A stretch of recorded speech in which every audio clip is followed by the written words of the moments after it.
From the City of Angels off the Pacific Ocean, good morning, good evening, wherever you may be, across the nation, around the world. I'm George Norrie, and yes, welcome to the world's most listened to late-night talk show, Coast to Coast AM. Open lines at the half hour this hour. Next hour, The Intelligent Universe with James Gardner. This is shaping up to be an incredible night.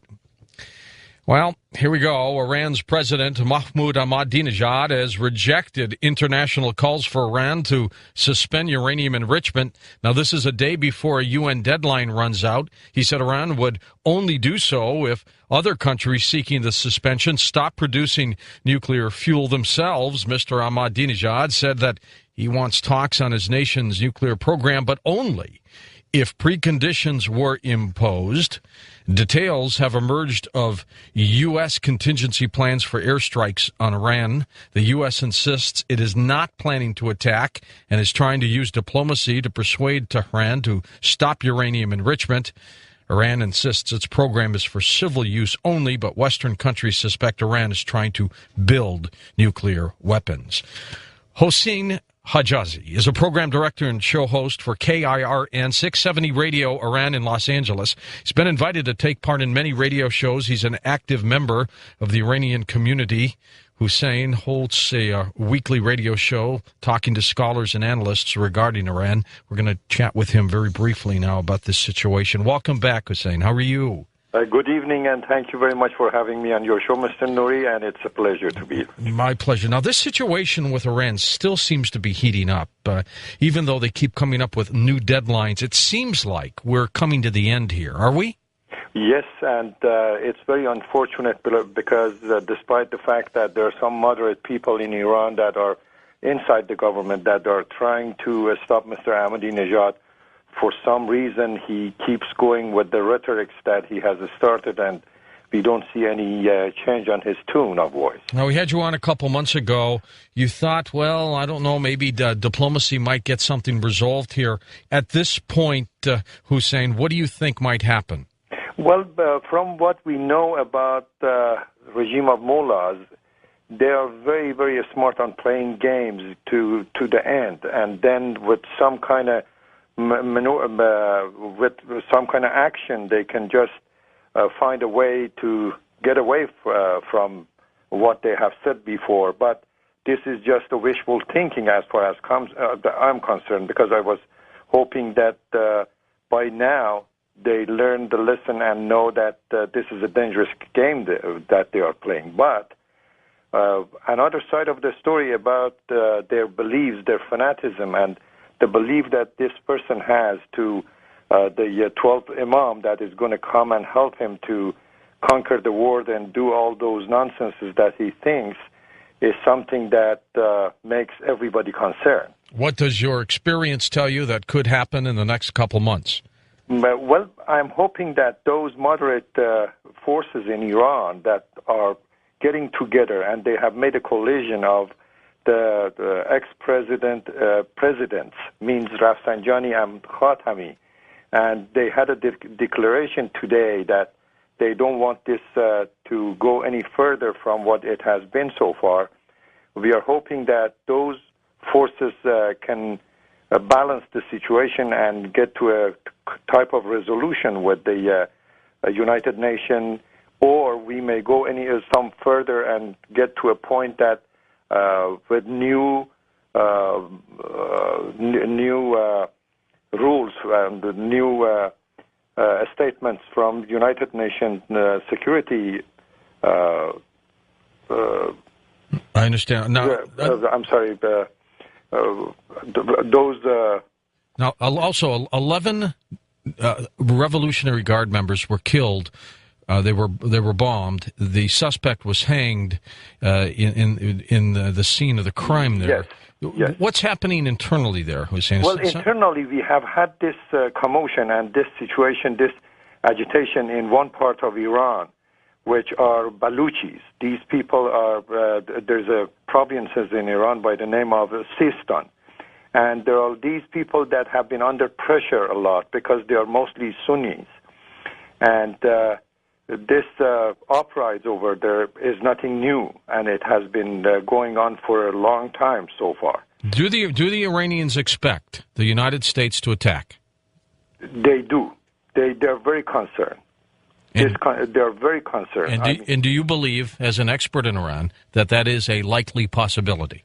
Well, the way that we are progressing, the way that the things are developing these days, I'm very concerned because despite the fact that the administration keeps denying that has any plan to attack Iran, but with the big gathering of the Iranian forces in Persian Gulf, and we know that they are doing another exercise over there, huge gathering of the military forces and the Iranian Navy in that area, and even some kind of boats that are going very close to Basra.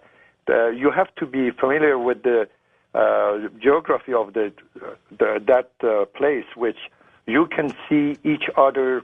The Iranian can see the Basra from Iranian soil and vice versa. Yeah, it just all appears that something's going to happen really soon. Thanks, Hussein. Appreciate you being on the program. And again, we will always tap into your expertise during this Iranian situation. You talk about fanatics. A Pakistani minister, female, she's a woman's activist. She's been shot dead by an Islamic extremist for refusing to wear the veil.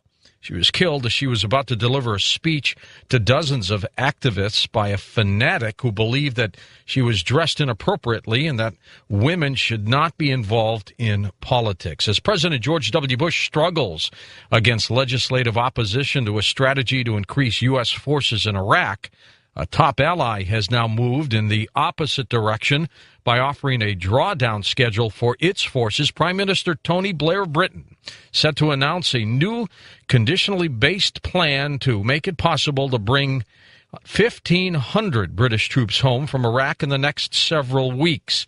We'll be talking with John Curtis, onlinecolumnist.com, about that situation in just a moment.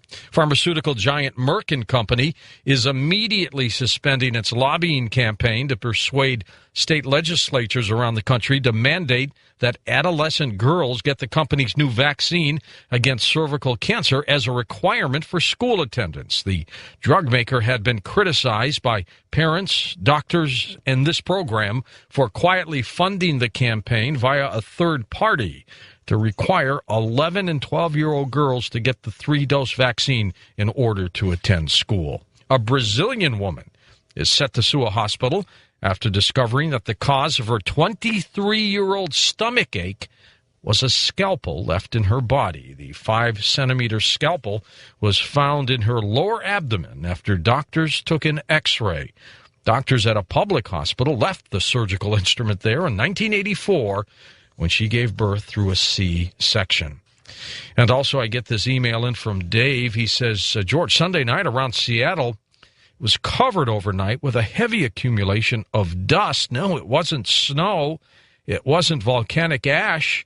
Nobody knows what it was. So during open lines, those of you in the Seattle area, give us a call. Tell us what you think all that was. He said it was about an inch and a half deep over quite a large area of Seattle. That's incredible. Okay, in a moment, we check in with John Curtis to get his reaction to Tony Blair deciding to pull out some troops out of Iraq. And John has also written a very interesting article about the breakdown of Britney Spears. That's all next on Coast to Coast AM. John Curtis is the editor of OnlineColumnist.com. He's also columnist for the Los Angeles Daily Journal, director of the Los Angeles think tank, specializing in corporate consulting and strategic training. He's a seminar trainer, as well as considered the nation's leading authority on spin damage control. He's our guest on Coast to Coast. Hey, John, welcome back. Hey, George, how are you? Always a pleasure. Good. Now, this situation with Tony Blair announcing a timeline to pull out at least 1,500 soldiers. He's under a lot of pressure. Well, he's been hammered for years about this as being a lackey of Bush. And, I mean, it really has taken him down. I mean, Blair, as you know, is probably one of the most popular prime ministers in British history. Until recently. Up until recently, sure. And if it were not for his involvement in Iraq, I think that he would be a shoo-in for as many terms as he'd want. I mean, he'd get the approval. Now, Gordon Brown is due to succeed him in September. But Bush has taken his toll on, on Blair's political future, which is, I mean, in many respects, you can't blame Blair for lending the support, and I think most Americans are quite grateful to it. But it was, when Rumsfeld was after, I guess it was a day after the mid-year election was dumped. You're talking about Bush losing his biggest salesman on Iraq, and things have kind of gone downhill from there. This latest troop surge, of course, is possibly going to push a better perimeter around Baghdad for controlling some of the violence, but most people don't think that it's really going to put much of a dent in the insurgency. Yeah, they've got about 7,200 members, force members in Iraq, so they're going to pull out 1,500. They'd like to get it down by 3,000 by the end of 2007. Obviously, sign of the times for them. They're pulling out, John. Well, they are, and I think most of the other. I think there's been some recent. I believe the Italians are pulling out, if that hasn't already taken place. And as you know, the Spanish pulled out. The Aussies are left now. John Howard down there is, of course, bashing Barack Obama for daring to suggest that the Iraq situation is really deteriorated and suggesting we shouldn't even be there. So I think the policy, the whole structure of the Iraq war is disintegrated when the rug was pulled out from underneath Rumsfeld. And it's really quite tragic because I think now you've got McCain out there. I mean, just slamming Rumsfeld. I mean, and prior to this, I mean. Well, isn't that justified? Well, I think is Rumsfeld the one who sets the policy, or is the policy set at the Office of Special Plans inside the Pentagon tell you, John, with the Vice President? I was going to say there's been talk that the policy was set by Cheney and Rumsfeld together. Of course. I mean, in this Libby trial, I mean, you take a look at how this thing has really exposed the extent of how the Vice President conducts business.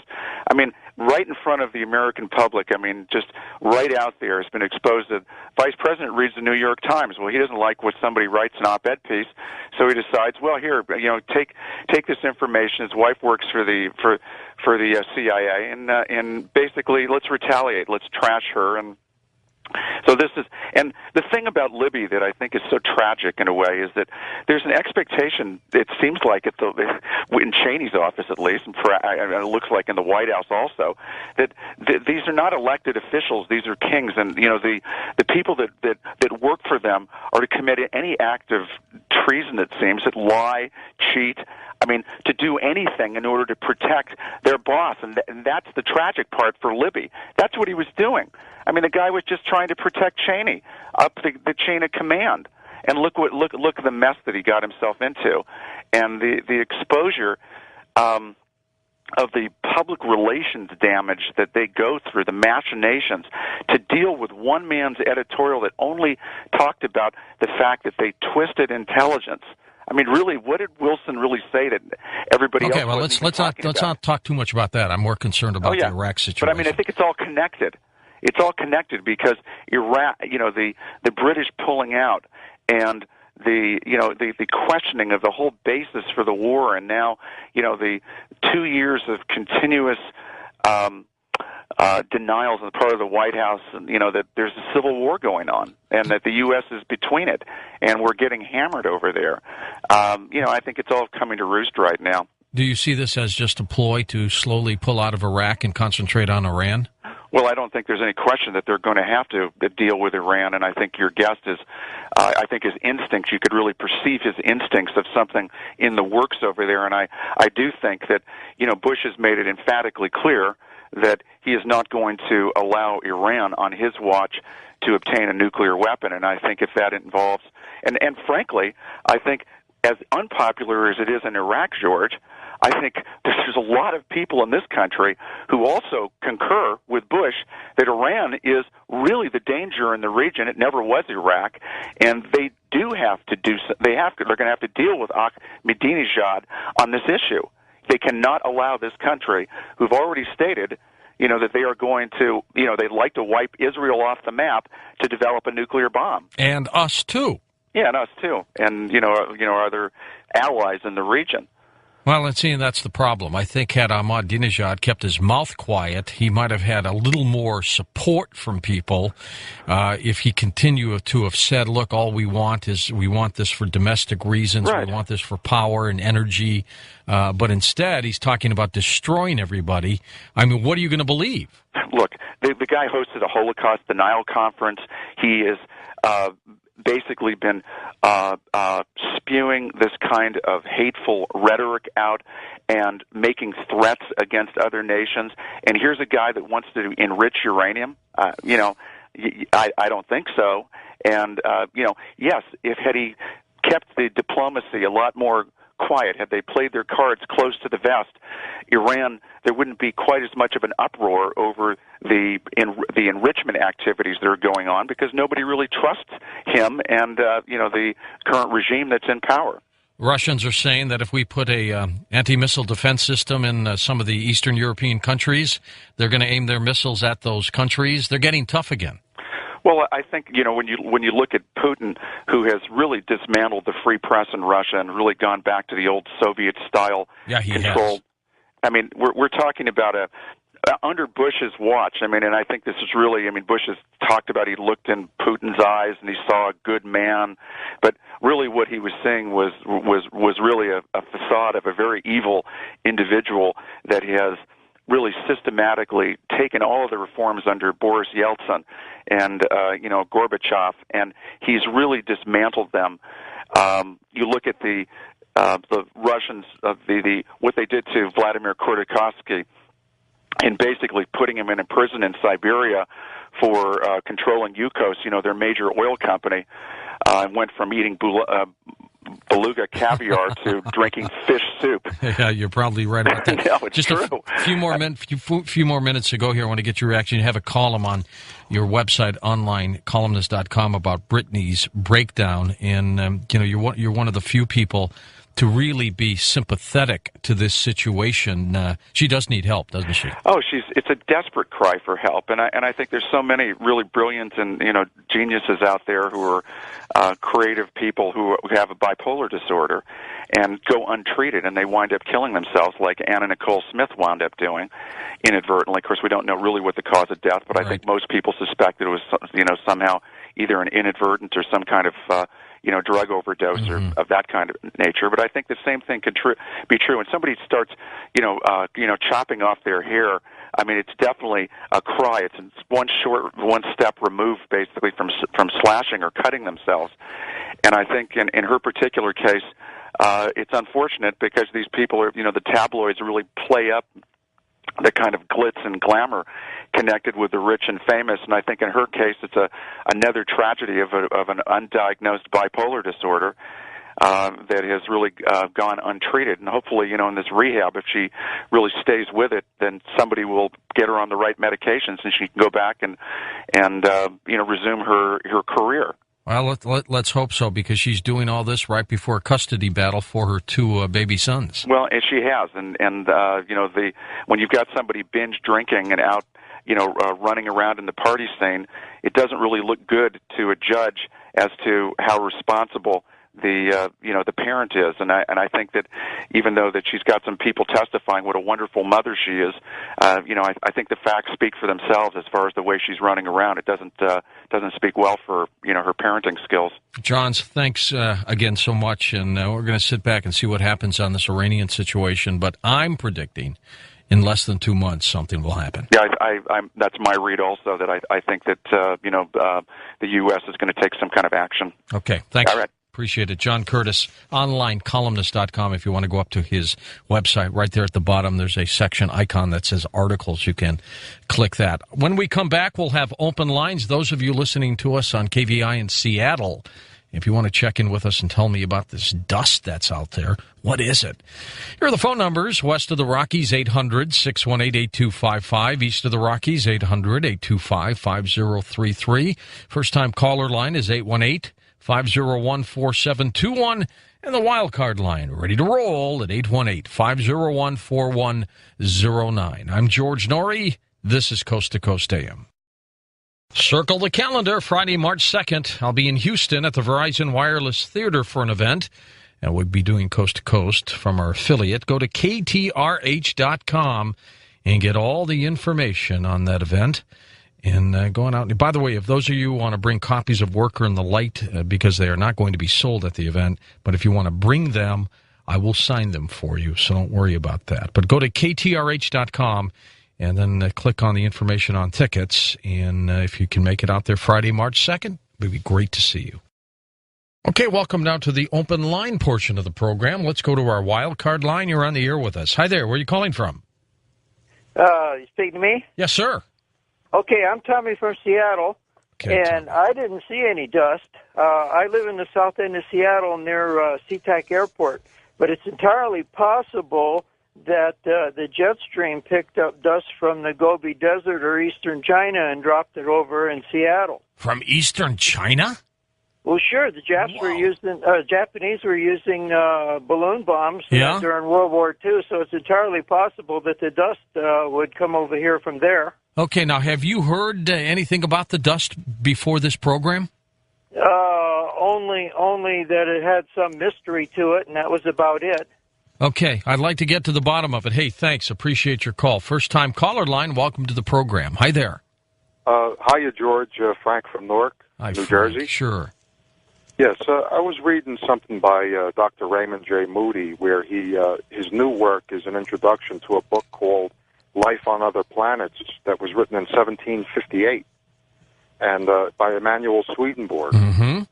I think that it's just very profound that this Swedenborg, who was a scientist, is still very relevant, as far as just new books coming out all the time. And I had a near-death experience myself, and the only person that, comes close to explaining it or describing it was Swedenborg. So I just thought that it would be interesting if Dr. Moody can talk about that. And I don't understand how someone so brilliant as Swedenborg just manages to travel under radar where nobody really recognizes all the discoveries both in anatomy, cosmology. He was a genius. If he lived in this era, the guy would be a giant. Yeah. But, that happens with a lot of people. Not a lot of people know about Tesla. We talk about him, and coast-to-coast listeners know about him. But believe it or not, there aren't a lot of people. You go outside and just go up to someone and say, hey, do you know Tesla? Tell us about him. Not a lot of people would know about him. A lot of great minds just have not gotten the kind of notoriety that they deserve. East of the Rockies, you're on the air with us. Hi there. Hi, how you doing today? I'm doing great. Thanks. We've spoke a couple times before, and I'm going to be real quick about this. But first, I just want to ask you a quick question. The emergency public broadcasting system, you're familiar with that? Yes, sure am. Okay. Well, I just heard something the other day I thought was kind of cute. Life is a test. It's only a test. If this had been your real life, you would have been given better instructions. But my question was, I heard something on there about a God code in DNA, and I was wondering if there was any more information on that on one of your old shows. Oh, we've got a whole bunch of them. Just go search. Do you have a computer? Yep. Just go to the website, and up there in the search section, just type in the God code. Okay. And you'll get I was curious if anybody had ever tried using any of those Bible code programs on any of the Gnostic texts and see if it works on those. I'm not sure. That's interesting. But definitely go to the coasttocoastam.com website and do that. There's a great search engine we have there now. West of the Rockies, welcome to the program. You're on the air. Hi there. Hi. I wanted to tell you about my Ouija board story. Oh, sure. What happened? Years ago, when I married my ex-wife, we got one for a wedding present. And a number of months later, we were planning on moving. Well, now, wait a minute. Somebody got you that for a wedding present? Yes. It was something that we just, kind of played with a little bit and cast aside into the... It was, kind of clutter. We threw it out when we were getting ready to move. And sometime later, we found it, minus the box. Everything was there, minus the box. and we had both of us really couldn't say which one we were accusing each other of keeping it, and we moved at least 3 more times and discarded it each time, and it kept reappearing in our lives. Where did you discard it? In the garbage. And it would just show up? Yes, and this would be just before we were moving, and we would change residence to a different town, and it would appear in our possessions again. Oh, you'd open up a box, for example, and it would be in there? Months later, usually. The Ouija board that never wanted to leave. Well, it has left my life. We've been apart for 20 years, and I haven't seen it since. Maybe it's following her. I hope so. All right. What a thing to say. First-time caller line, you're on the air with us. Hi there. Where are you calling from?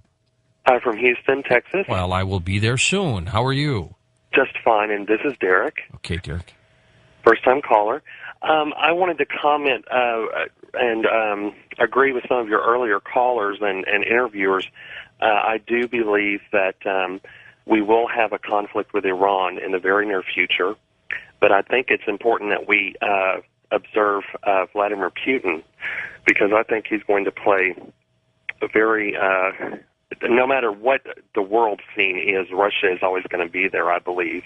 And from the first time I ever saw a picture of that man on the front of a magazine, I just felt very, pure evil, a lot of negativity about him. And I think if and when we do begin conflict with Iran, I think he will side with Iran against the U.S. Oh, there's no question about that. They are helping to build one of their nuclear facilities, and they're a little upset because they claim they haven't been paid yet by the Iranians the money they believe is due.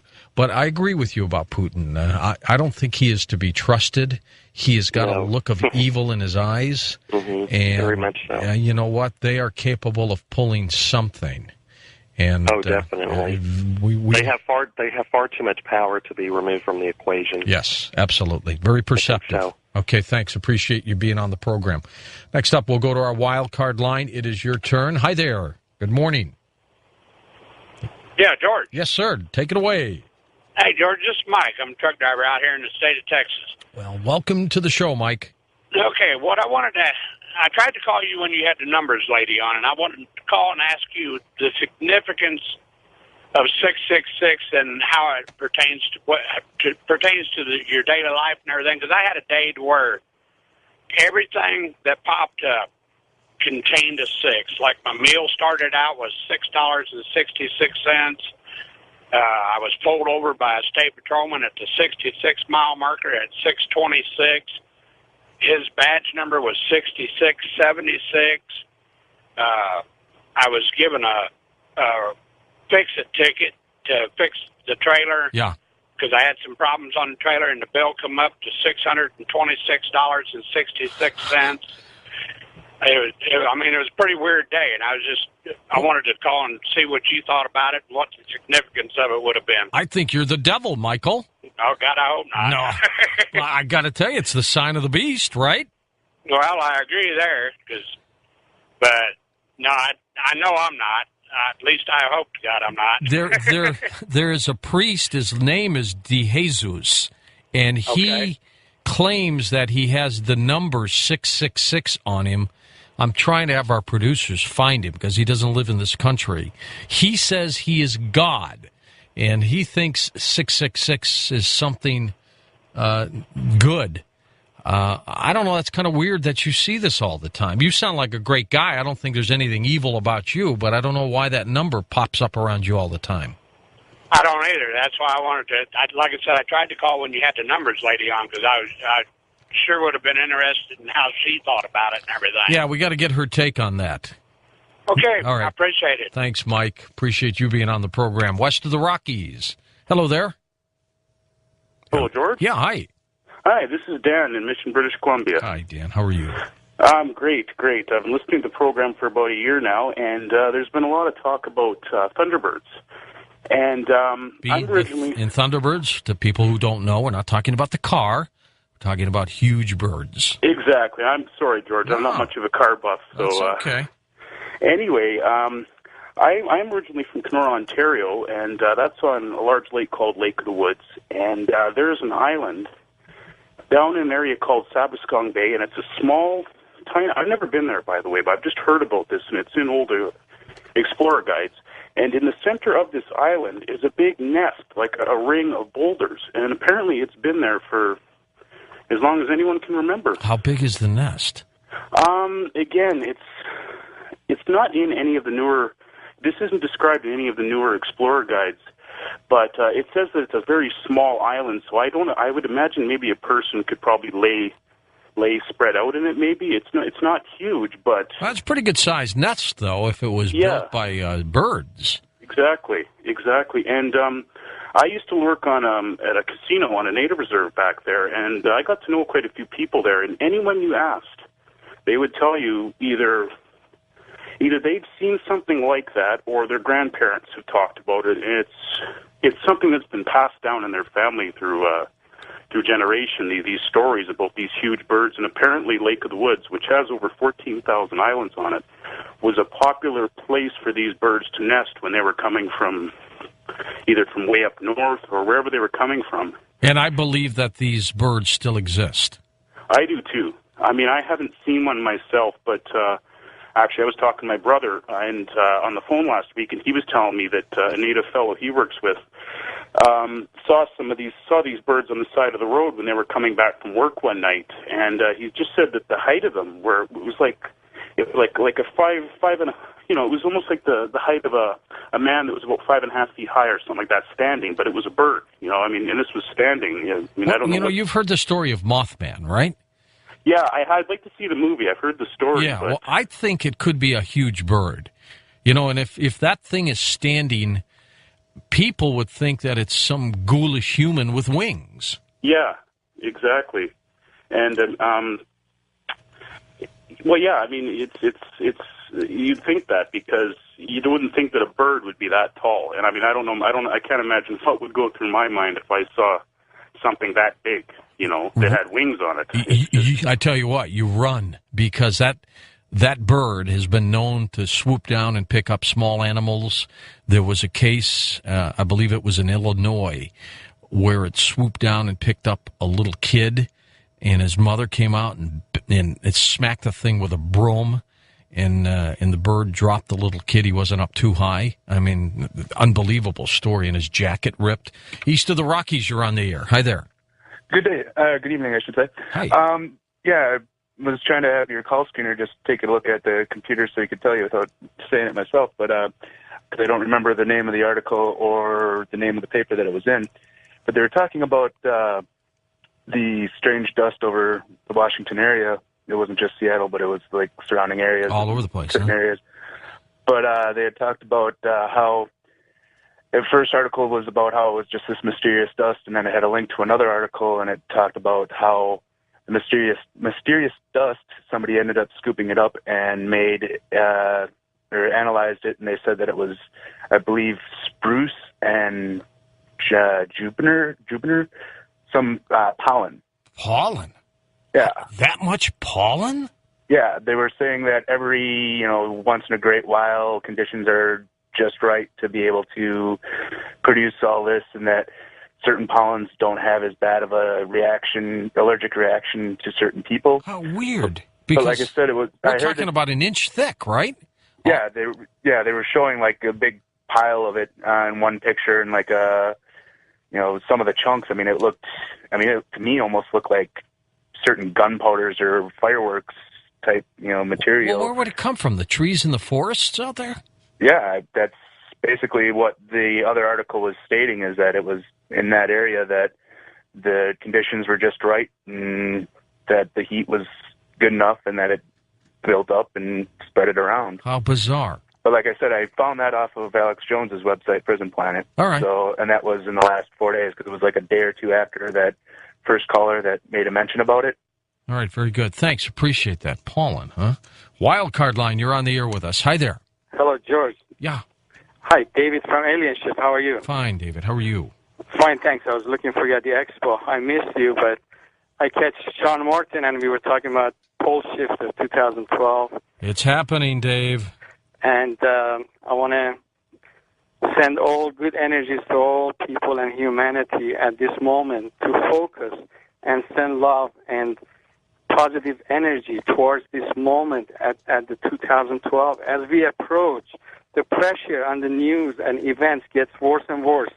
But as we meditate and pray and put all our energies together to offset and make this event much more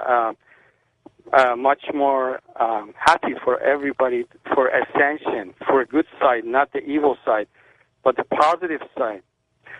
That's a good message for everybody, and you can see it all on the website we have, and join our group Alien Shift, and raise the consciousness of the humanity. Well, we sure need that, David. We sure need that.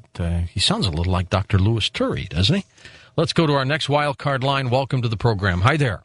Hey, George. I wanted to talk to you about something on the lighter side. I mean, so many things you talk about on this show are so serious, but my wife and I normally, every Friday night, we cook up a batch of George Nori nachos. And what are George Nori nachos? Well, I wanted to pass this on to all the coast-to-coast listeners because I'm sure they get pretty hungry staying up all night listening to this show. What you do is you get a bag of blue corn chips and then 2 tomatoes, and you chop them up, a can of black olives, chop them up, and then a green pepper or red pepper, chop them up, and you pour all this on top of the blue corn chips. And then you take an onion, chop it up, put that on top, and then 1 can of black beans drained, and you get the oven going at broil at about 350 degrees, and then you take your spices out. You get Mexican seasoning, cumin, and paprika, just a dash, some red pepper, and a little cilantro on top. And you pop it in there, and you just kind of keep an eye on it until it melts down, and there you go. I'm waiting for the punchline here. There isn't any, is there? No, that's it. And are they pretty good? Oh, they're great.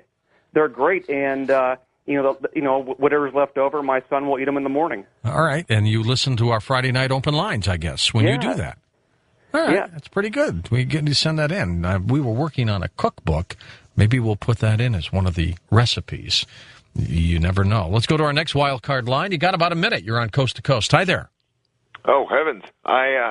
Good evening, Mr. Nori. I'm Jason calling from Houston. Hey, Jason.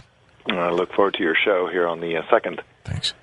I was wanting to find out. I am a part of a organization called fairtax.org, and wanted to find out if there was any likelihood if you've ever looked into... Oh, yeah. Isn't it Neil Bortz is part of that, isn't he? Yeah, he's probably one of the biggest proponents when it comes to radio personalities, wherever that's really helps us out. I was with him in Austin, Texas, not too long ago, and we were talking about this. We'll probably do a few shows on fair tax as we get close to tax day. I look forward to doing that. It's time for them to revamp the tax code, isn't it?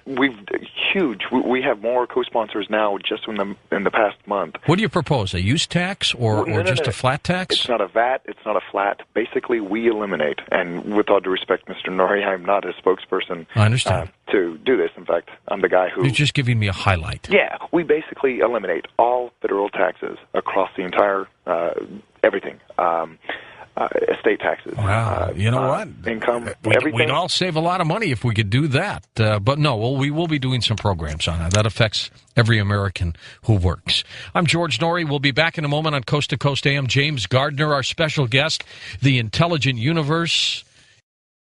Our friend Seth Shostak writes of The Intelligent Universe. Once again, James Gardner takes on the biggest of themes, the function and future of the universe. Could it be that life, a humble bit of dirty chemistry on a tiny planet, is actually the man behind the curtain, pulling the levers that will actually guide the future of an entire cosmos? This book dares to tread on a landscape that few other writers have yet imagined. Provocative and prescient. Dr. Seth Shostak. In a moment, James Gardner joins us as we talk about the intelligent universe. James Gardner is an accomplished science essayist whose articles on cosmology and evolution have been published in prestigious scientific journals. He's a former U.S. Supreme Court law clerk and a former Oregon state senator. James is also the author of Biocosm. He's been on Coast to Coast before. The New Scientific Theory of Evolution. Intelligent Life is the Architect of the Universe and the Intelligent Universe. AIET and the Emerging Mind of the Cosmos. James claims that our universe was deliberately designed by a super intelligent being or beings in a prior cosmic cycle to be life-friendly. He's a special guest tonight on Coast to Coast. James, welcome back. How are you? Thank you, sir. Very well. You always do a wonderful job when you put together your thoughts into a book form. Well, thank you so much. A lot of people don't know that you are a lawyer, not That's a scientist, correct. right? That is correct. How did a lawyer get interested in the cosmos? Well, it's a question of following the chain of evidence, I guess you might say.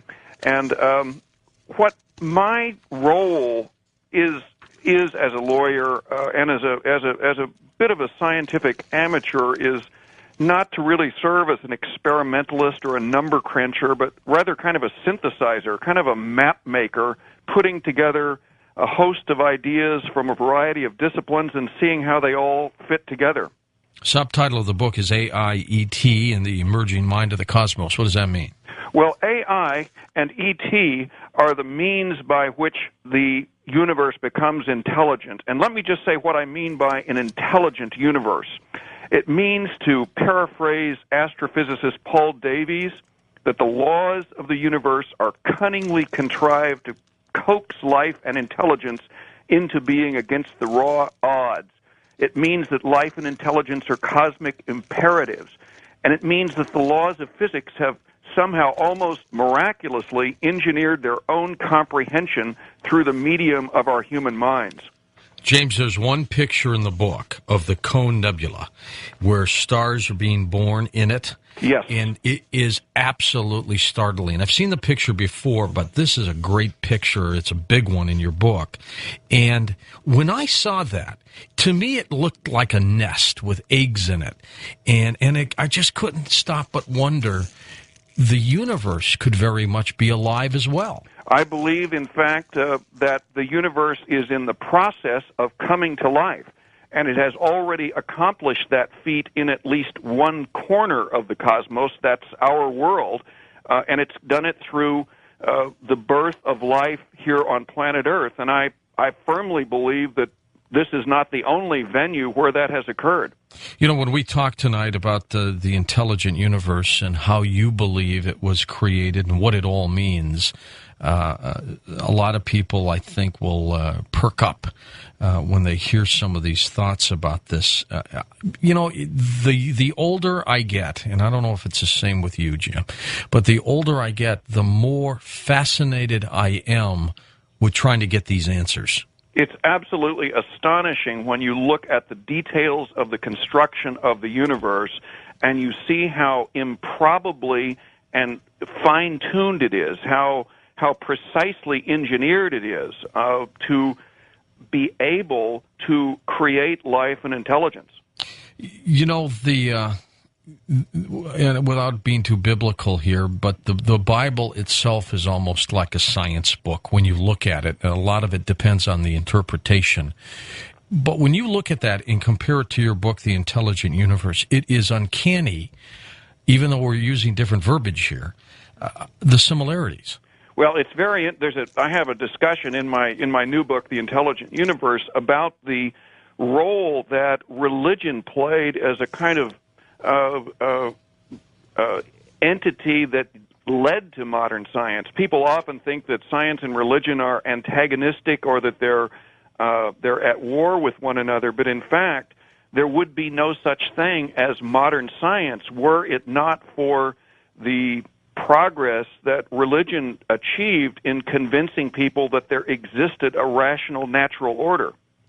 Tell me a little bit of your involvement. Again, a Portland, Oregon lawyer, not a scientist, getting involved in issues of cosmology. Well, my pathway toward cosmology really came through the terrain of complexity theory.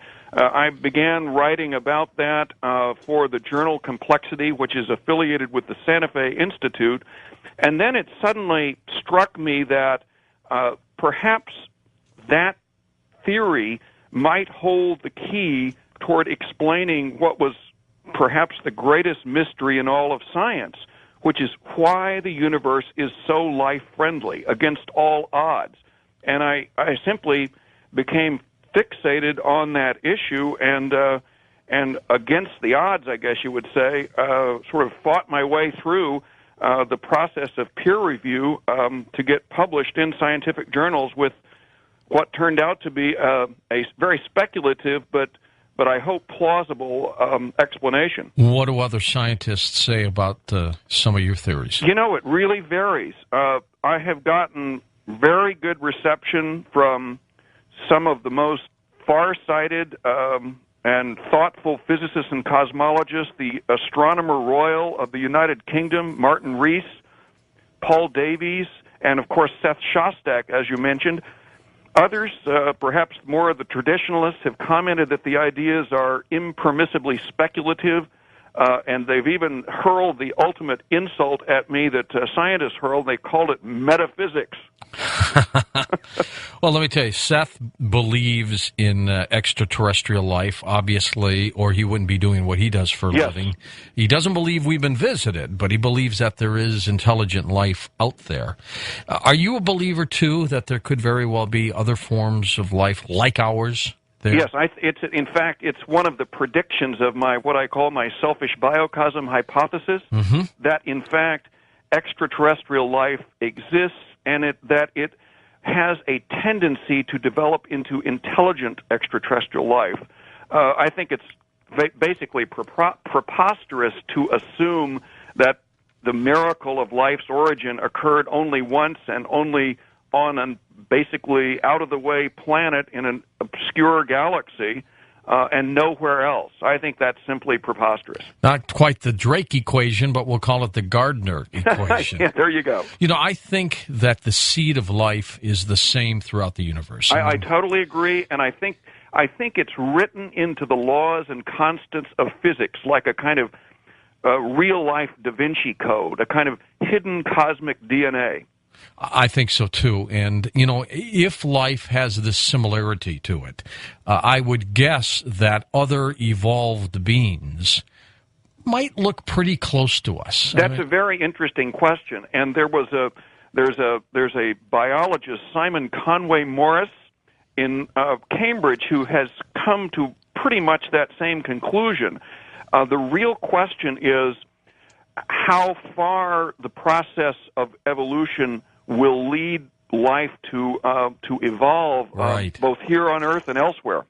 Because we don't know what we're going to look like 2,000 years from now. And we don't know whether or not our progeny, our successors, are going to be primarily intelligent machines or some hybrid of humans and machines or biological entities. James, are you a believer that there could be more than one universe, that there are multiverses? I believe that there is a process of cosmic duplication, if you will, and the technical term for it among scientists is eternal chaotic inflation. And what it means is that there's more than one Big Bang. They kind of go off like firecrackers on a crazy 4th of July constantly. We don't observe them because they're essentially creating new domains of existence, new universes. But I do believe that. You know, 20, 30 years ago, if you were in school and you broached the subject that there'd be multiverses, the professor or teacher would say, "No way." Yeah, isn't it funny how what was yesterday's crazy idea is today's accepted theory? It really is. I'm baffled sometimes by time and space. If there are multi-universes, where are they? I mean, are they stuck like bubbles to each other?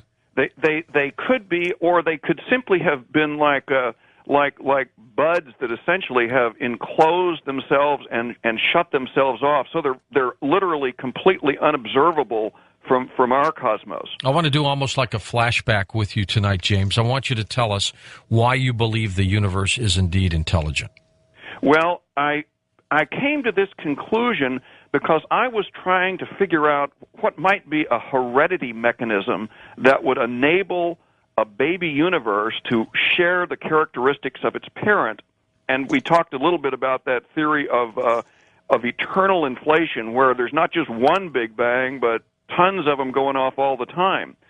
And the only mechanism that I could come up with that could essentially serve as think of it as a kind of cosmic reproductive organ, if you will, was highly advanced intelligence that could transmit the traits of the mother to the children. See, when I think of intelligence, I think of a human being that, we're out here and we've got a brain that functions and we deal with this subconscious mind and that we tap into the unknown sometimes.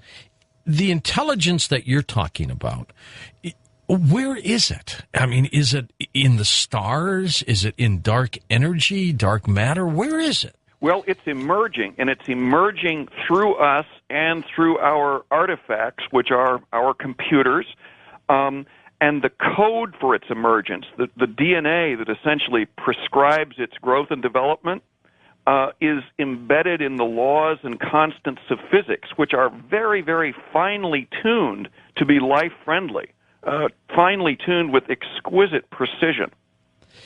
Is it? I mean, do you believe in a godlike entity? I believe that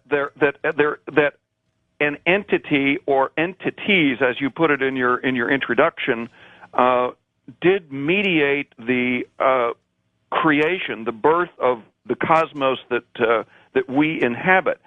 I believe as well that it was an entity that we would regard as superhuman, but not supernatural. Does it have shape? I think that it has a physical embodiment, whether it has what we would think of as a shape or whether it's something that we would analogize to for instance, a black hole or a super dense computational core. That's where my ability to speculate ends. So when Dorothy and the Scarecrow and the Lion and the Tin Man all made it to the Wizard of Oz, yeah, and on the outside they were looking at this Oz-like being, mm-hmm. and they just oh my gosh! But then they found out that it was just a little old man with a little tiny machine behind the curtain. Yep. And could it be like that? Well, anything is possible, but I think it's fair to say, and what I've written about in some of my papers is that to accomplish the feat of transmitting our life-friendly cosmic code, our set of physical parameters, physical constants, to a successor universe would require about as sophisticated a set of intellectual tools as you can imagine. So I think it's fair to say that you would have to have evolution taken to its ultimate point to achieve that capability. Where do angels fit in your theory? I was hoping you would ask me that question because I am a firm believer in angels since I happen to be married to one. But the angels that I believe in are solely earth angels, like my dear wife Linda. So it's not like Nicolas Cage in City of Angels. No, I don't think so. But what about fallen angels and entities like that? Something happened. Well, it's interesting, but where I am, I guess. I'm a person who is trying to push the frontiers of physical science and speculative physical science, but just about as far as it can be pushed. But I'm not a person who is terribly personally religious or spiritual. Okay.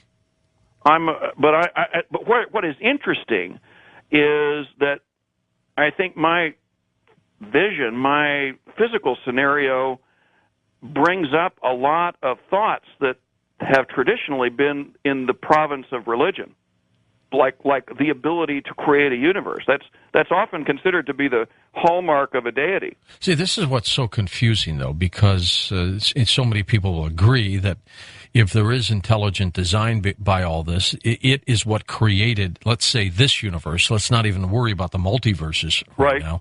So it creates this universe.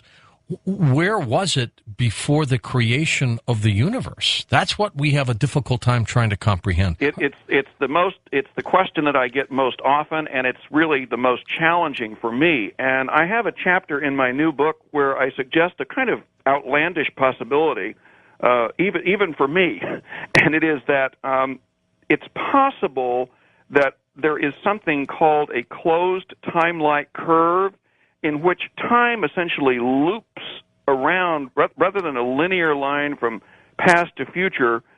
The past is really connected to the future, and the future can exert a causal effect on the past, so that, in effect, the future state of our cosmos could actually influence its past. It's a counterintuitive concept, tough to get your mind around, but it's a concept that really came out of Einstein's theories. Do you think that if Einstein were alive today and he had the computer at his beck and call, that he would change some of his theories? You know, that's a really interesting question. I think he would find that some of his theories, ironically, that he dismissed himself, have in fact been validated by observational evidence.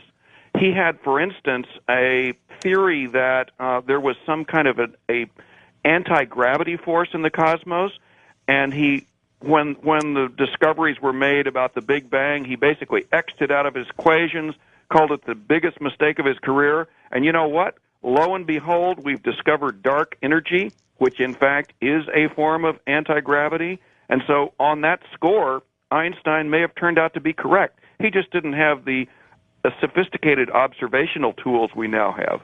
You know, when we launched Pioneer 10 many years ago, and you make reference to it in the Intelligent Universe, you know, we had a disk there that basically was an instruction sheet on mankind for any extraterrestrials that might obtain that.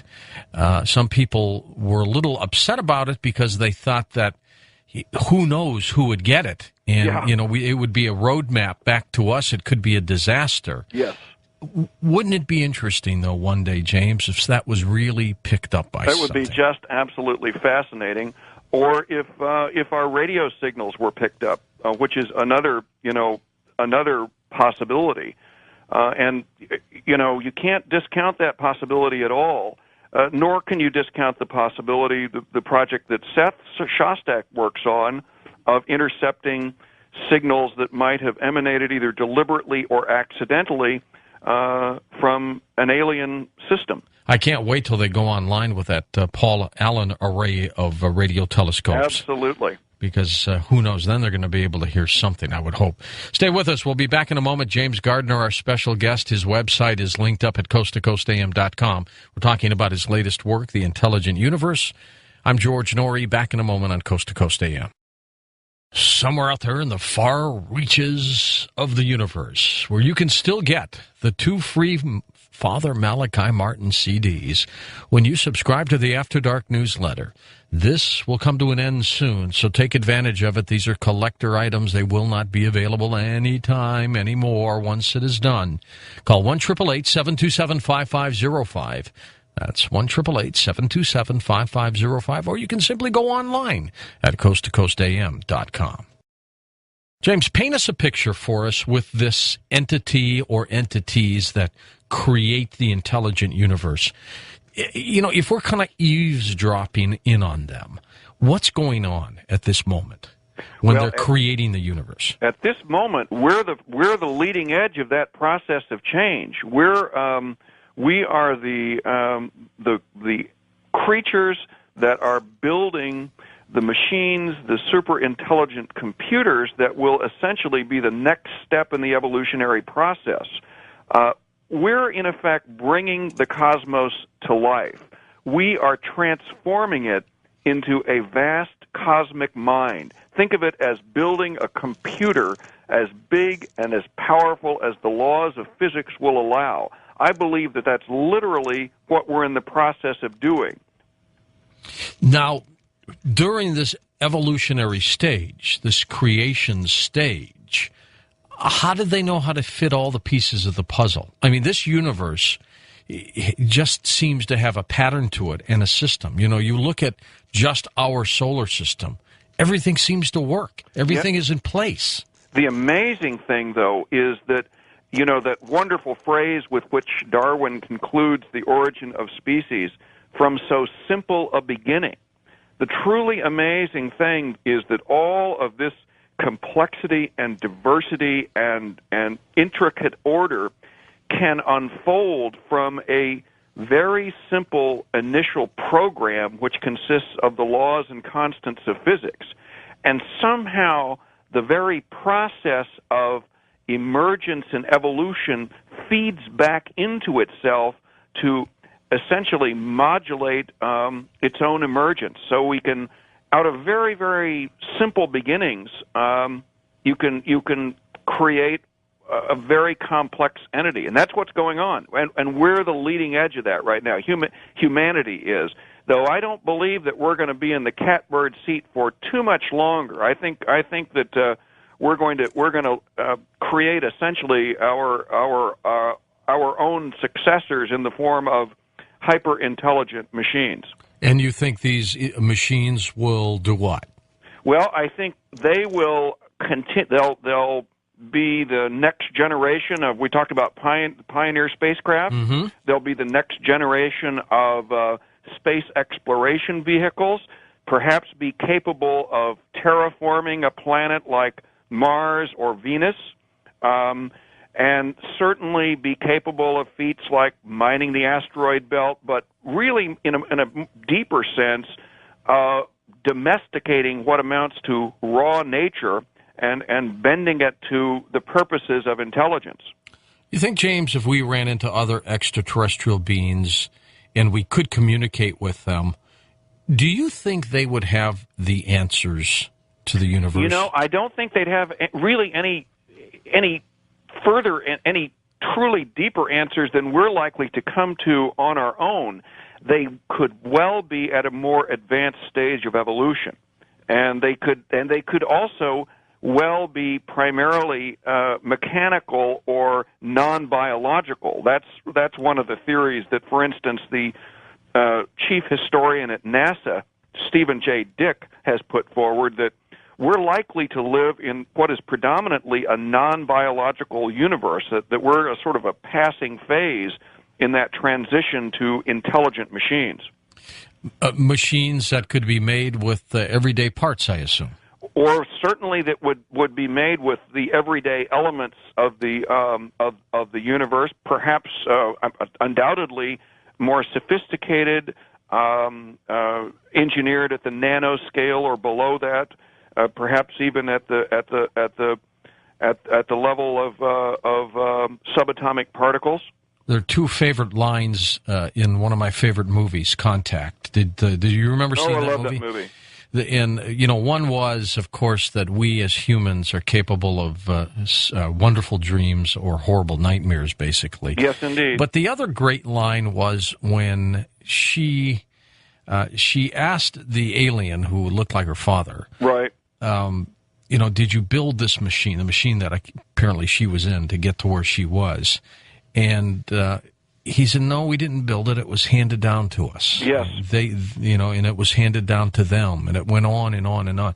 It kind of reminds me of all of this. Well, that's an interesting thought because, in a sense, what I call the cosmic code, which is the collection of these very oddly life-friendly physical laws and constants that prevail in our universe, that in effect is our cosmic DNA that was handed down to us by whatever cosmos preceded us, and it's really very similar to that thought that was expressed in Contact. You say that there are extraterrestrial entities among us now. We just don't notice. Explain that. Yes, that's a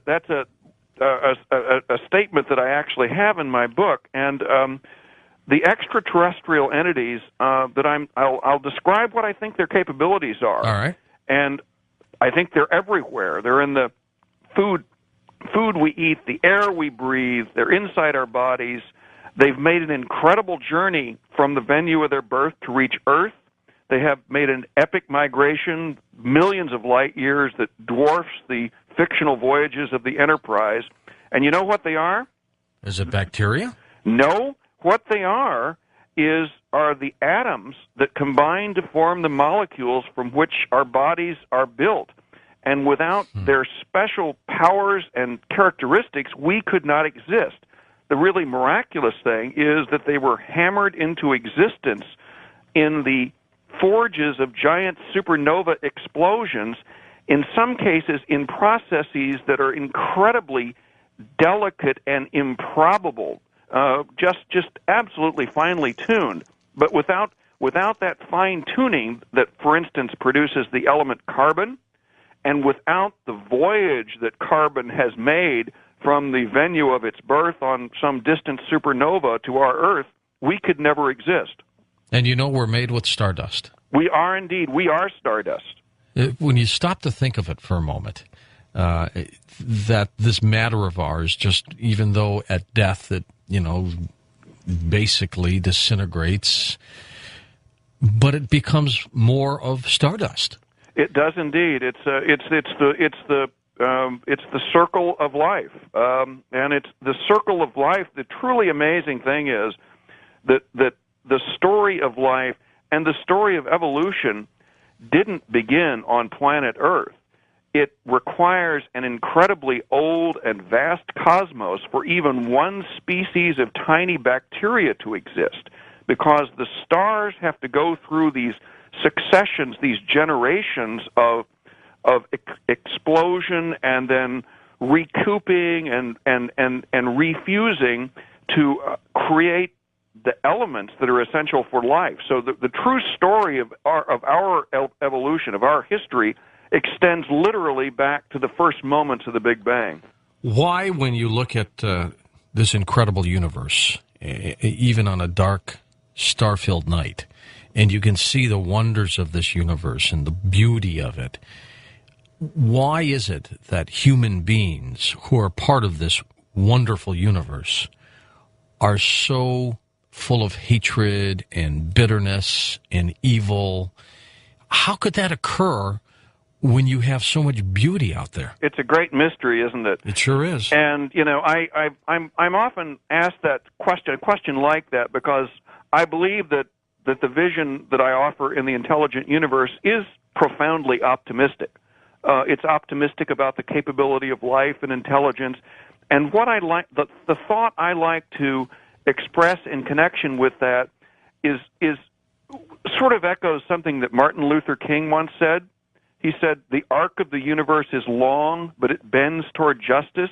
And I would add that the long arc of the universe also bends toward progress, both technological and cultural, toward cooperation despite the scourge of warfare that continues to afflict us, toward interdependence, and toward a profound respect for all life and intelligence.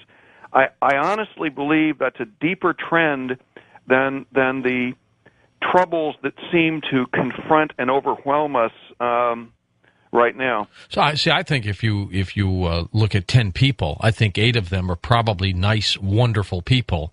I think 2 of them are probably evil. Yep. And I think there's something wrong with these people, James. I think that they may be genetically altered.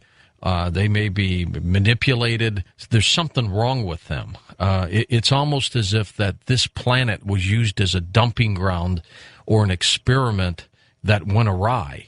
I mean, I've just never seen anything where people just try to annihilate everybody else. Well, I think there was a famous statement that without a vision, the people will perish. I think for those 8 of the 10, what is really important is to remember those words of really Martin Luther King, that the arc of the universe is long, but it bends toward justice, and to take some heart and comfort in the fact that despite all of the troubles we have seen, we have made progress and continue to make progress. We seem, since the beginning of time, to have looked at the heavens for some answers, and we're not stopping yet.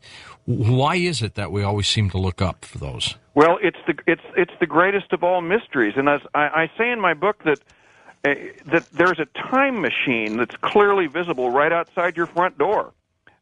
It has an unearthly beauty, an ineffable grandeur and ingenuity of construction. It's not of human origin.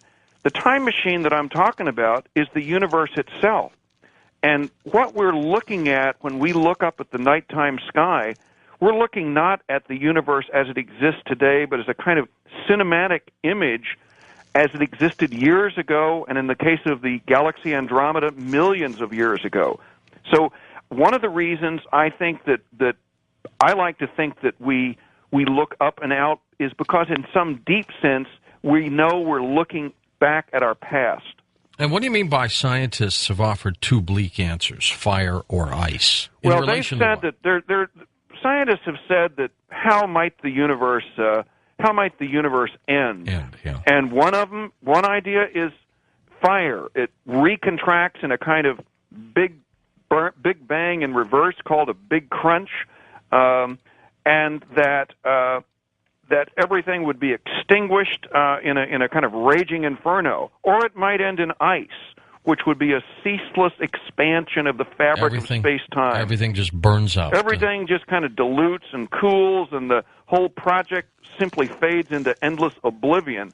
But I suggest a third possibility, that the universe might end in intelligent life. Not life as we know it, but life that has acquired the capability to reshape and remold the cosmos as a whole, just like life on Earth has acquired the ability to shape the land, the sea, and the atmosphere. Do you address, when you talk about the universe, what happens to us when we cease to exist physically, at least in this life? I don't. I really don't in this book, but I can offer the thought that, and again, as you know, I'm not really a religious person, but what I do believe is that some essence of our spirit, of our thought, of our contribution, of our love and our cogitation is woven into the evolving culture, the matrix of which we are a part, and which does have a persistence into the indefinite future. Are you baffled by anything? I'm baffled by the sheer grandeur of the process and the fact that the universe could actually be, which I believe it is, an emerging life form. That just it stuns me with the grandeur of that possibility simply stuns me. Well, then you also have to believe that the Earth itself is a living life form, as I do. Yes, the Gaia hypothesis. Yes. And what, as Seth Shostak said in his introduction to my first book, Biocosm, what I've really tried to do is to take the Gaia hypothesis to its ultimate extension, and to say that its furthest conceivable magnitude, and to suggest that life and intelligence may actually have the capability to mold the structure and future of the cosmos itself. I would love to sit in a room and hear you and Seth just in a little conversation. Well, he's a dear friend and has had a profound influence on my thinking over the years. I hope he's successful in finding his answers. Don't we all hope that? I mean, what would you do if they say one day, we have found intelligent life, we've picked up intelligent signals, we know they're out there? I would say, well, thank you for that news, because that's what my hypothesis predicts. That's true. I'd be very happy and feel vindicated. Do you think that there's going to be a tremendous end to this, or will it be a catastrophe when it's all said and done? That's an interesting idea, and one of the topics I explore in my book is what might be the impact, for instance, on religion of the discovery of extraterrestrial intelligence. Mm-hmm. And some people have suggested that it will have it'll be the death knell of religion. I really don't think that's the case. I think that it will it will certainly have an effect. It will suggest that life and intelligence are not confined to this earth, but it will, I think, lead to some thinking and cultural evolution that in the field of religion that'll be very, very interesting. Hollywood has always depicted extraterrestrials when they come here. They always say, "Take me to your leader." Right. You know, the first thing they would probably say to us, James, it would be, "Do you know who made us?" Yeah, there you go. Well, that's a profound question, isn't it? It sure is. It sure is. It is mind-boggling. Yeah. You know, my mother always used to say, "Always was, always will be." That was her answer. I mean, whenever I asked her that question, that's what she would always say. And she may be very well right on the button on that. Well, it's possible. And this notion, I think it is pretty clear by now that in some sense we live in a from the Big Bang to this moment and on into the future, we live in a universe that is changing, evolving, developing. But if I'm correct, and that we also have a process that sort of transcends that is a process whereby new universes are being born, and their birth is being essentially mediated by advanced intelligence, that process itself may well be eternal. How many intelligent planets do you think there are? Or intelligent universes? I think that if you look at on the planet side, you look at the Drake equation in our galaxy. You could easily assume something on the order of 100,000, maybe more, maybe less. Doesn't seem like a lot. No, it doesn't. 100,000. It doesn't in a galaxy with 100 billion stars. But gosh, if we just found one or two of those, what a great discovery that would be. Stay with us. When we come back, we'll talk a little bit more about the laws of physics with the intelligent universe. I'm George Norrie. This is Coast to Coast AM. So if artificial intelligence is going to emerge in the cosmos, who will make it? We'll find out. James Gardner next on Coast to Coast AM. The artificial intelligence that you talk about, Jim, who built it? Who will build it? Who will build it? I'm going to give you an answer to that in the form of a short quotation, and then I want you to guess when this was made, and I think it'll surprise you. All right. Who will be man's successor? To which the answer is, we are ourselves creating our own successors. Man will become to the machine what the horse and the dog are to man. The conclusion being that machines are or are becoming animate. Guess when that was written? 1980. 1863. By Samuel Butler in a letter entitled Darwin Among the Machines, right after The Origin of Species was published. He had this incredible prophetic insight that, in fact, we were or would shortly be in the process of essentially creating successor entities, intelligent machines. These machines, you look at the movie AI, fascinating, and I love the ending. I'm not going to give it away for anybody who didn't see it, even though it's been out for years. It's on video now. These machines, are they self-replicating? That's one possibility, and that was of course, a scenario that kind of had some horrifying possibilities when people thought about it. Michael Crichton's explored this a little bit. Sure. But what is clearly happening now is that the process of design is essentially slipping out of human hands. They're in effect designing themselves.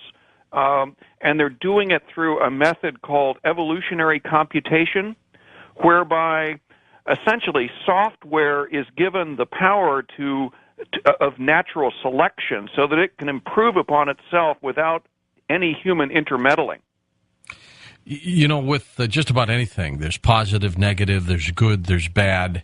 In the universe, assuming that what we see is all wonderful and beautiful and good, Where's the negative part of it? It's got to be out there somewhere. Well, I think that inevitably you're going to see, as we have seen certainly on planet Earth, technology can be harnessed for very evil purposes, destructive purposes, and I can't imagine that there would not be an element of that that's not confined to our little planet. When you were putting together this book, what was some of your favorite work here? Well, it was really finding the people and interviewing some. From the City of Angels off the Pacific Ocean, good morning, good evening, wherever you may be, across the nation, around the world. I'm George Norrie, and yes, welcome to the world's most listened to late-night talk show, Coast to Coast AM. Open lines at the half hour this hour. Next hour, The Intelligent Universe with James Gardner. This is shaping up to be an incredible night. Well, here we go. Iran's President Mahmoud Ahmadinejad has rejected international calls for Iran to suspend uranium enrichment.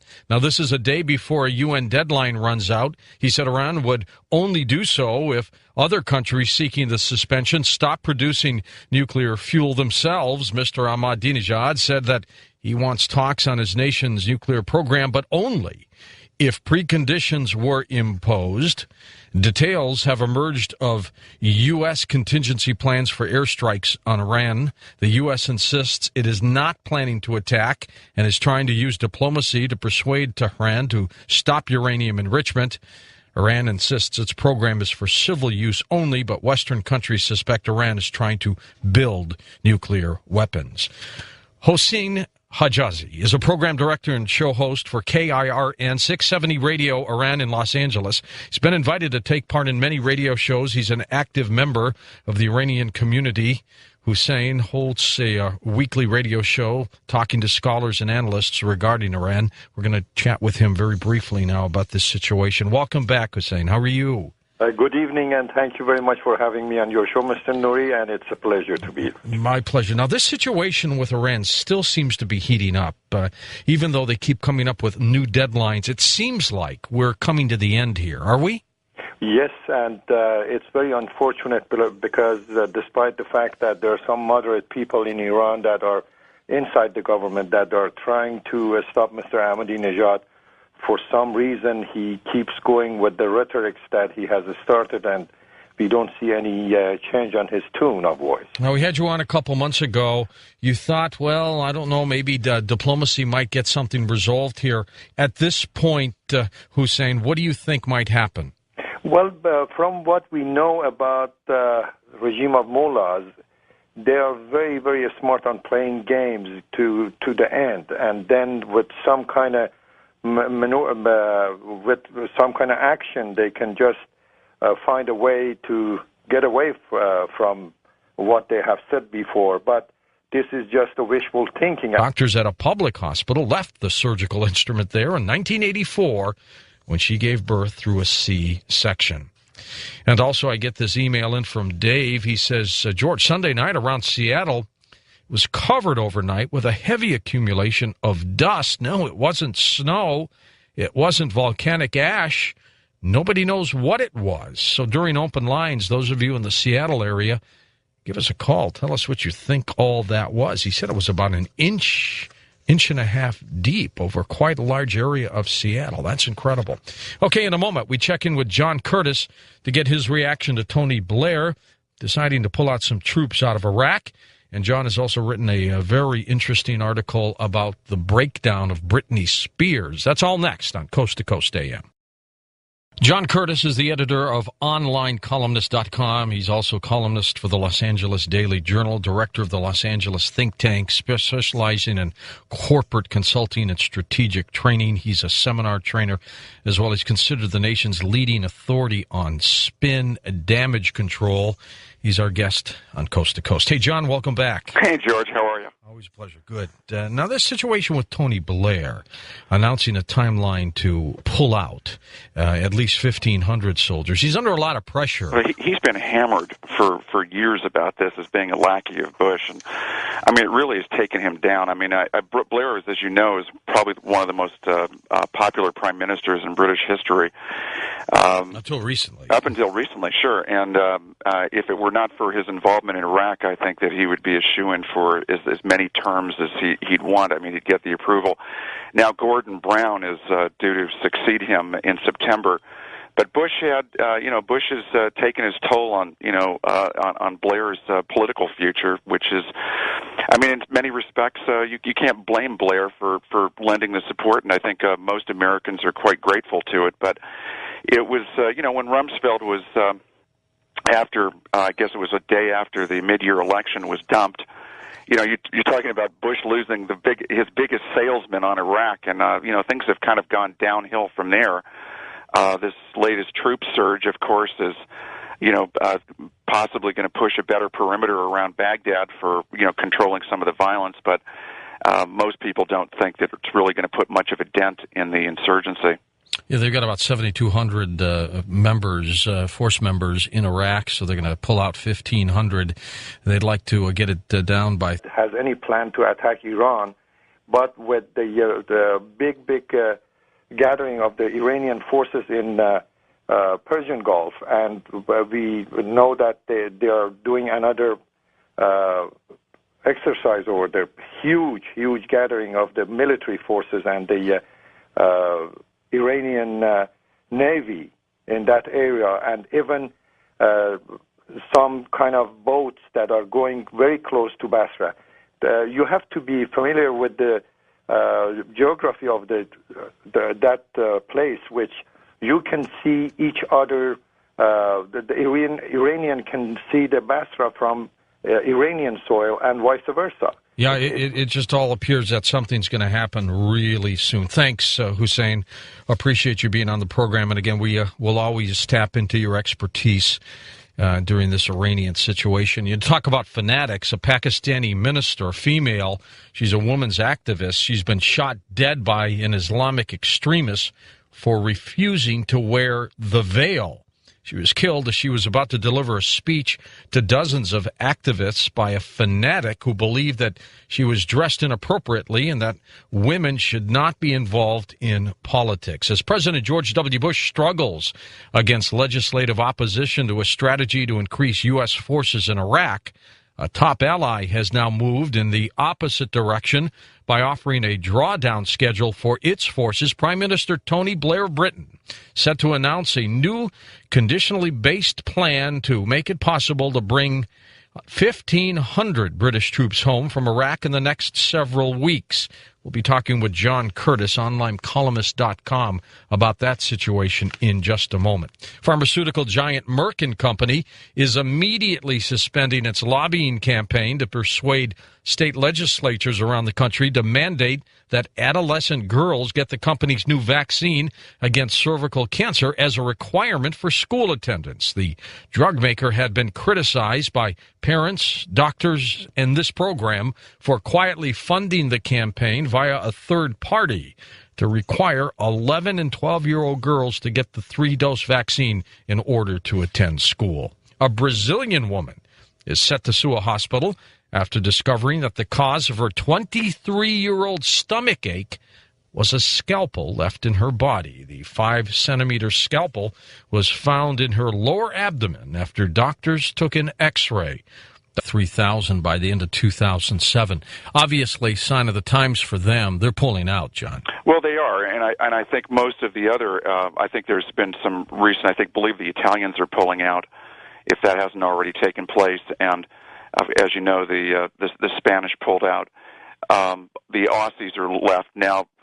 John Howard down there is, of course, bashing Barack Obama for daring to suggest that. The Iraq situation is really deteriorated and suggesting we shouldn't even be there. So I think the policy, the whole structure of the Iraq war is disintegrated when, the rug was pulled out from underneath Rumsfeld. And it's really quite tragic because I think now you've got McCain out there. I mean, just slamming Rumsfeld. I mean, and prior to this, I mean. Well, isn't that justified? Well, I think, is Rumsfeld the one who sets the policy, or is the policy set at the Office of Special Plans inside the Pentagon I gotta tell you, John, with the Vice President? I was going to say there's been talk that the policy was set by Cheney and Rumsfeld together. Of course. I mean, in this Libby trial, I mean, you take a look at how this thing has really exposed the extent of how the Vice President conducts business. I mean, right in front of the American public, I mean, just right out there has been exposed that Vice President reads the New York Times. Well, he doesn't like what somebody writes an op-ed piece, so he decides, well, here, take this information. His wife works for the CIA, and basically, let's retaliate. Let's trash her. And so this is, and the thing about Libby that I think is so tragic in a way is that there's an expectation. It seems like in Cheney's office at least, and it looks like in the White House also, that these are not elected officials. These are kings, and the people that work for them are to commit any act of treason. It seems that lie, cheat. I mean, to do anything in order to protect their boss, and that's the tragic part for Libby. That's what he was doing. I mean, the guy was just trying to protect Cheney up the chain of command, and look at the mess that he got himself into, and the exposure of the public relations damage that they go through, the machinations to deal with one man's editorial that only talked about the fact that they twisted intelligence. I mean, really, what did Wilson really say that everybody else? Okay, well, let's not talk too much about that. I'm more concerned about the Iraq situation. But I mean, I think it's all connected. It's all connected because Iraq, the British pulling out, and as far as I'm concerned, because I was hoping that by now they learn the lesson and know that this is a dangerous game that they are playing. But another side of the story about their beliefs, their fanatism, and the belief that this person has to the 12th Imam that is going to come and help him to conquer the world and do all those nonsenses that he thinks is something that makes everybody concerned. What does your experience tell you that could happen in the next couple months? Well, I'm hoping that those moderate forces in Iran that are getting together, and they have made a coalition of the ex-presidents, means Rafsanjani and Khatami, and they had a declaration today that they don't want this to go any further from what it has been so far. We are hoping that those forces can balance the situation and get to a type of resolution with the United Nations, or we may go some further and get to a point that with new rules and new statements from United Nations Security. I understand. Now, I'm sorry. Those.